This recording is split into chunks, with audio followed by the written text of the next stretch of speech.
Okay, so you're going to, if you're struggling to get some gluten-free flour going during this time, so did I say that? So basically, you're gonna take a medium, but you're gonna need 2 eggs as well, half a cup of cocoa, you gotta get your sweet potato, and why are you looking at me like that? I'm not. Okay. Hi everyone, I hope you're all doing okay and surviving. We cut Nick's hair today. I think there's going to be a lot of girlfriends cutting boyfriends' hair. Yeah, I'm not going to attempt my own, I don't think. I think I'd actually lose my job probably. But anyways, here we are making sweet potato chocolate brownies. So funny story, these were supposed to be for Easter, but like the real genius I am, I got ahead of myself and tried to bake a recipe I hadn't tested.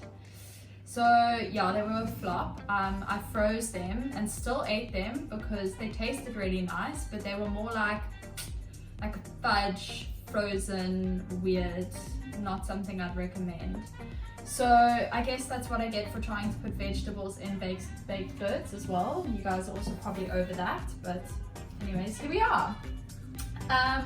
So this recipe is really interesting because you don't have to pre-steam your sweet potato. You just have to get some olive grease going and like grate a medium-sized sweet potato raw, and it cooks in the mixture and it kind of releases all this moisture. The sweet potato adds like a nice earthy flavor. It means you don't need too much flour. So like I know some of you are struggling to get good gluten-free flour. So yeah, you can just grab a sweet potato next time. Okay, so you're going to need a medium-sized sweet potato, which you're going to grate in raw. It just goes straight into the mixture, get some elbow grease going. And then you're going to need a teaspoon of vanilla essence, a teaspoon of baking powder, and you're going to need half a cup of cacao and a third of a cup of honey and 2 eggs. So it's not vegan. You could try using agave syrup for the honey, and then you can try one of those flax eggs for the eggs, but I'm not really sure how that's gonna work out. But yeah, taste it, see, let me know. And yeah, so you just mix that all together in here. Also, you've got half a cup of coconut oil in here as well, that's melted. So it's quite a wet mixture. So if you can have a look here. I may have left something out, but you know what, I always do a written recipe which you can find over there. And then, this is the funny part, okay? Usually people hate coconut flour in baking. Like, it's got this notorious reputation for kind of just ruining everything it touches. But I learned the hard way that you actually need coconut flour for this recipe. It draws in a lot of moisture. So the rule of thumb usually is like 1 part coconut flour to 4 parts normal flour. Yeah, it's generally a nightmare, but you do need it.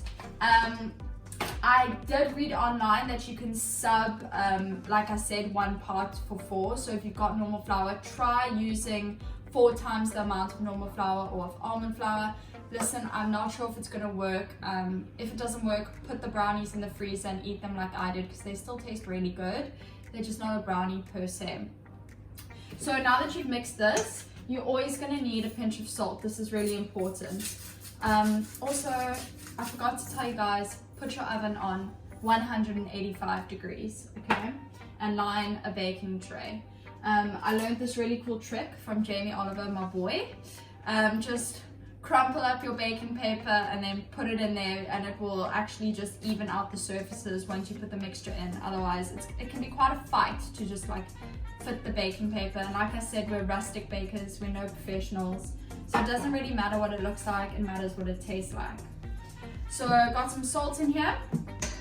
Then you're gonna add 3 tablespoons of coconut flour, the important coconut flour, okay? This is gonna draw up all that extra moisture that gets released. It's still gonna be a moist brownie, but it's gonna be good. And so you just mix in that coconut flour. Okay, so these are gonna go in the oven for 25 to 30 minutes, and please let them cool for like 10 minutes when they come out the oven. I know it's a huge temptation to try and cut into things when they're warm, but it does kind of mess with the texture.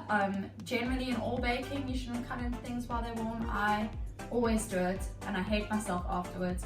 So yeah, try and resist the urge. So give these a go.